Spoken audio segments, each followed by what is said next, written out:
Want to speak real Vietnamese from your first lesson? Sign up for your free lifetime account at Vietnamesepod101.com. Hello everyone, my name is Linh. Welcome back to Vietnamesepod101.com, the fastest, easiest, and most fun way to learn Vietnamese. So we've had video about June, July, August, and today's gonna be September. Yes, of course. Again, there will be some dishes, some places to visit, some activities to do, and also some public holidays in September. So let's get started.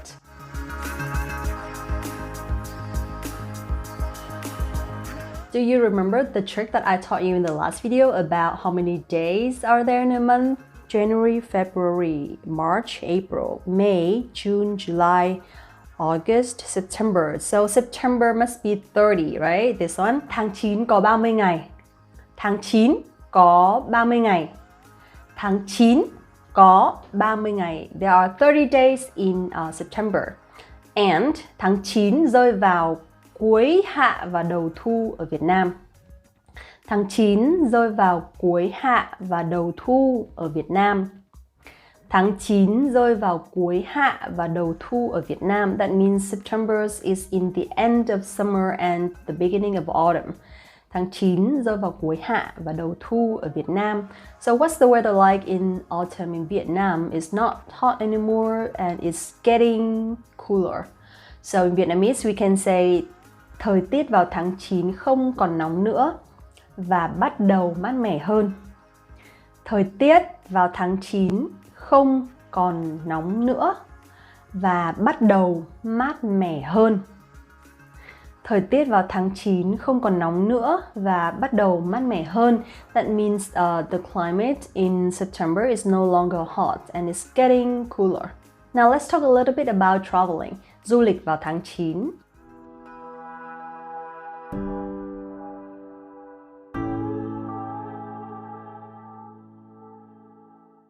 So to be honest, traveling in September in Vietnam is good everywhere because like almost every place is nice and the weather is super good for traveling. So in Vietnamese we can say du lịch Việt Nam vào tháng 9 ở bất cứ đâu cũng đều đẹp. Du lịch Việt Nam vào tháng 9 ở bất cứ đâu cũng đều đẹp. Du lịch Việt Nam vào tháng 9 ở bất cứ đâu cũng đều đẹp. That means traveling in Vietnam in September is beautiful anywhere. Du lịch Việt Nam vào tháng 9 ở bất cứ đâu cũng đều đẹp. So here you see that bất cứ, it's like a grammar point, right? We have bất cứ đâu, that means anywhere. So you can understand bất cứ means any, okay? Bất cứ đâu means anywhere. Bất cứ khi nào means anytime. Bất cứ khi nào and bất cứ ai means anyone. Bất cứ ai, okay? So bất cứ is any. Tháng 9 là mùa nước nổi miền Tây. Tháng 9 là mùa nước nổi miền Tây. Tháng 9 là mùa nước nổi miền Tây. That means September is a floating season in the west of Vietnam. It's not really the west in Vietnam, but like according to the map, Vietnam is in the S shape, right? So the west of Vietnam actually is like down to the south of Vietnam and it's near like cities like Cần Thơ, Rạch Giá, Kiên Giang, Cà Mau. So we call all of them the west of Vietnam, the Delta River area. So in September, if you visit the west of Vietnam, miền Tây, you can actually visit a lot of places such as bạn có thể ghé thăm chợ nổi, miệt vườn và tham gia giăng lưới, câu cá. Bạn có thể ghé thăm chợ nổi, miệt vườn và tham gia giăng lưới, câu cá. Bạn có thể ghé thăm chợ nổi, miệt vườn và tham gia giăng lưới, câu cá. Bạn có thể ghé thăm chợ nổi, miệt vườn và tham gia giăng lưới, câu cá. That means you can visit the floating market, gardens, and participate in casting nets and fishing. Bạn có thể ghé thăm chợ nổi, miệt vườn và tham gia câu cá và giăng lưới. So those are some very typical activities when you visit the west of Vietnam. There are floating markets where Vietnamese people trade on the boats on the river. Also, there are a lot of gardens with fresh fruits that you can just pay for the tickets for the entrance tickets, and you can actually enjoy the food in the garden, the really fresh food. And also you can join with the local people to go fishing on the boats, on the sea, and it can be on the river as well. So these are a lot of things that I'd like to try one day. I've never been to the west of Vietnam. The furthest that I've been to is probably Phú Quốc. Yeah, Phú Quốc, but I've never been to that Delta River. So I'd love to try when the pandemic is over. Next one more place that I'd like to introduce to you, which is rừng Tràm Sư.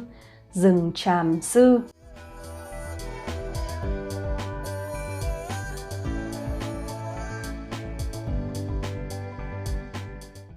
Đến An Giang mùa nước nổi, bạn có thể ghé thăm rừng Tràm Sư. Đến An Giang mùa nước nổi, bạn có thể ghé thăm rừng Tràm Sư. Đến An Giang mùa nước nổi, bạn có thể ghé thăm rừng Tràm Sư. That means coming to An Giang in the flood season, you can visit Melaleuca Forest. Đến thăm An Giang mùa nước nổi, bạn có thể ghé thăm rừng Tràm Sư. Next one, let's talk a little bit about public holidays in September, which is Ngày Quốc Khánh.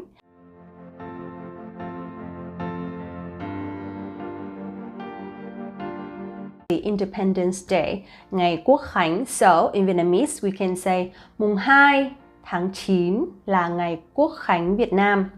Mùng 2 tháng 9 là Ngày Quốc Khánh Việt Nam. Mùng 2 tháng 9 là Ngày Quốc Khánh Việt Nam, or you can either say Ngày Tết Độc lập. Mùng 2 tháng 9 là Ngày Tết Độc lập của Việt Nam. Mùng 2 tháng 9 là Ngày Tết Độc lập của Việt Nam. That means September 2nd is the Independence Day of Vietnam, which is also my birthday. Yeah, so this is not only a special day for the whole country, but for myself as well, because on September 2nd, 1945, Ho Chi Minh president officially announced is the independent country, and it's the biggest historical event of Vietnam. This is a very special day for myself as well, and every time when it comes to my birthday, there are fireworks, and also it's like Tết of Vietnamese people. Now, next one, let's talk a little bit about typical food in September. So, you know that September is in autumn, right? Tháng 9 là mùa thu Hà Nội. Because I'm from Hanoi, so I'm gonna be a little bit biased towards Hanoi, okay? So, tháng 9 là mùa thu Hà Nội. September is Hanoi autumn. So, there will be a few typical things for Hanoi autumn, such as cốm, sấu chín, quả thị, hay cúc vàng là những thứ đặc trưng cho mùa thu Hà Nội. Cốm, sấu chín, quả thị hay cúc vàng là những thứ đặc trưng cho mùa thu Hà Nội. Cốm, sấu chín, quả thị, cúc vàng là những thứ đặc trưng cho mùa thu Hà Nội. Okay, so these are very typical in Hanoi, but when it comes to Saigon or Ho Chi Minh City, or like the south of Vietnam, because it's always hot throughout the year, it's always summer, so there is no winter or autumn like this. However, from May to like June, July, August, it's gonna be rainy season, so the weather is a little bit cooler in the south of Vietnam because it might rain suddenly anytime. Also in September, the weather in Saigon is pretty cool compared to the other months, okay, because it's hot all year. Thời tiết vào tháng 9 trong Sài Gòn cũng tương đối mát mẻ. Thời tiết vào tháng 9 trong Sài Gòn cũng tương đối mát mẻ. Thời tiết vào tháng 9 trong Sài Gòn cũng tương đối mát mẻ. That means the climate in Saigon in September is relatively cool. Thời tiết vào tháng 9 trong Sài Gòn cũng tương đối mát mẻ. Alright, that's it for today, guys. Thank you so much for watching this series. I'd love to share with you some more things about October in the next video, so keep watching, okay? Also, don't forget to like this video, subscribe the channel, and visit the website VietnamesePod101.com to learn more Vietnamese and get access to your free lifetime account right now. Get your real lessons by real teachers. Thank you so much again and have a good one. Xin chào và hẹn gặp lại các bạn. Want to speed up your language learning?